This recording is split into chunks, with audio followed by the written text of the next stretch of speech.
jasage de jeu de rôle qui répond à Papa DM. Ouais, Papa DM qui nous a fait une vidéo sur faire des voix, l'importance de faire des voix, et ainsi qu'il nous a donné un cours de voix, hein, carrément, dans son char. Là, il faisait des voix de rage, des voix de nid, puis des voix aiguës, des voix graves. Tu sais, c'était super plaisant comme vidéo. Moi, je l'ai pas trouvé gossant. Comment dire, je te rassure, c'était pas gossant du tout. J'ai bien ri. Puis, ben c'est ça. Premièrement, oui, non, tu n'es pas obligé d'en faire des voix.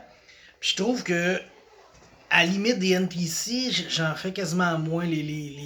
Mon personnage, souvent, je vais essayer de trouver une voix pas pire, tu sais. Tout le monde va se souvenir de Abegadon, tu sais. Pour sûr, je suis Abegadon. En termes de Donjons et Dragons, là, j'ai fait à peu près 15 niveaux de je suis Abegadon et j'ai cet accent tout le temps. C'était magique, là, je veux dire, le monde s'en souvient tout le temps. Là. Tous ceux que je vais nommer à Gadon, qui étaient dans ce game-là, entre autres, s'ils vont se souvenir de sa voix et de son caractère, ça fait un personnage mémorable, tu sais. Ou quand on faisait Saint Assassin by Night 2, j'avais fait Victoria Motu. C'est ça, là c'est un NPC, tu sais. Mais elle, je l'avais mis française de France, tu sais, où c'est pas une voix, c'est un accent, tu sais.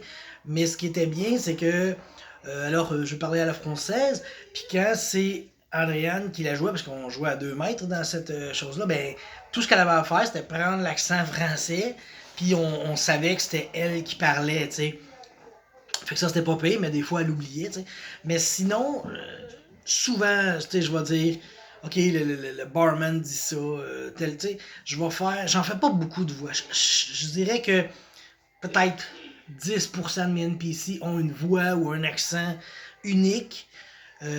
Puis des fois, c'est con à dire, là, mais ils en auront pas. Puis au fur et à mesure que la game va avancer, là je vais leur en développer une parce que je vois qu'ils prennent l'importance, que je commence à cerner le personnage aussi. Ça aussi, ça peut être important. J'avais mon Colton. Colton, lui, il avait un accent anglais, tu sais, il était là, puis Andre Water, parce que là, André Water, c'était pas un fan d'André Water, là, c'est pas ça. C'est que Mané, un joueur qui a demandé de l'eau. Il dit peux-tu m'amener de l'eau? Fait que là, il s'est comme reviré de bord, puis il a demandé à une de ses goules, André, d'amener de l'eau. Fait qu'il a fait André, Water. Est-ce qu'on a ri? On a beaucoup trop ri. Mais c'est ça, Colton, il avait son accent anglais, tu sais.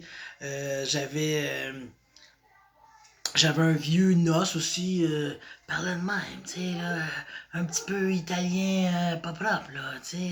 Fait que, tu sais, oui, mais ça, c'est comme, là, je vous ai parlé de 3 NPC, mais sur ma liste de NPC, il n'y en avait pas beaucoup. Il y en a, c'est le vocabulaire aussi que je vais changer, tu sais. Euh, Eliza Van Kragen, ouais, elle, tu sais, oui, elle a un nom européen, tu sais, mais elle avait pas un accent européen, non.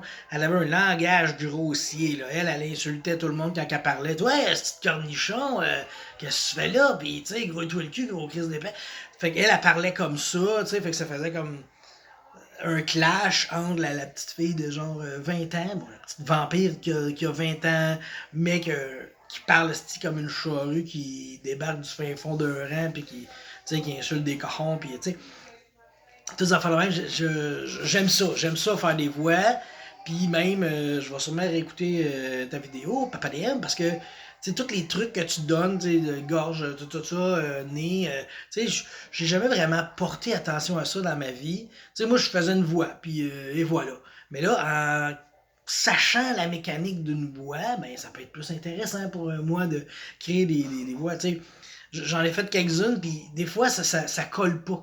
J'avais un NPC, puis j'avais écrit comme entre parenthèses, parle toujours qu'un cigare dans la bouche, tu sais. Fait que je le faisais parler de même, tu sais, mais c'était pas assez distinctif que même moi j'oubliais de le faire, tu sais. Puis vu que je dis, mettons, je sais pas, moi je fais comme, ok, Eric te dit, tu devrais pas aller fouiner dans le bas de la ville, tu sais, Eric te dit. Fait que je fais pas sa voix. Mais si c'était, mettons, Victoria qui disait ça, ben la scène serait plus au tu ne devrais pas aller fouiller dans le bas de la ville, tu sais. Euh, je dirais pas Victoria dit. T'sais. Fait que des fois, on dirait que je suis capable de le jouer à la première personne, puis des fois, j'y vais à la troisième. Puis c'est pas une question de proximité du NPC ou du personnage que je joue. c'est vraiment comment je feel ce personnage-là, puis comment j'ai réussi à le définir, puis à le cerner dans ma tête, tu sais. Fait que, ben, c'est ça. Si vous aimez faire des voix, je vous encourage fortement. Si vous aimeriez faire des voix, je vous encourage fortement à aller voir la vidéo de Papa DM parce que c'est excellent, c'est inspirant, ça donne le goût d'en faire. Moi, j'en faisais 10%, mais là, maintenant que j'ai vu cette vidéo-là, j'ai le goût à au moins 20%, puis je pense que je vais la réécouter pour me rendre à 50%. J'ai vraiment le goût de faire des voix, mais des fois, à un moment donné, je manque d'inspiration. Puis il y a aussi le problème que si ton personnage revient souvent, ben ton NPC revient souvent, des fois t'oublies un peu sa voix, ça peut arriver, tu sais. Mais c'est pas grave, je pense que les joueurs, ils vont pas s'en faire. Là. À la limite, si ça se trouve, les joueurs, ils vont moyen se remémorer des voix, justement, qui sont moins mémorables. Tu te remémores pas du moins mémorable, hein? Fait que, ouais, ben c'est ça. C'est ça ma vidéo réponse à Papa DM qui nous parle de faire des voix. Je vous encourage à le faire moi aussi, puis mais vous êtes pas obligé parce que ça va rien enlever à votre game si vous le faites pas, puis si vous le faites, ça va quand même en rajouter. Ça va être cool. Fait que, je vous laisse là-dessus et on se reparle bientôt. Bye!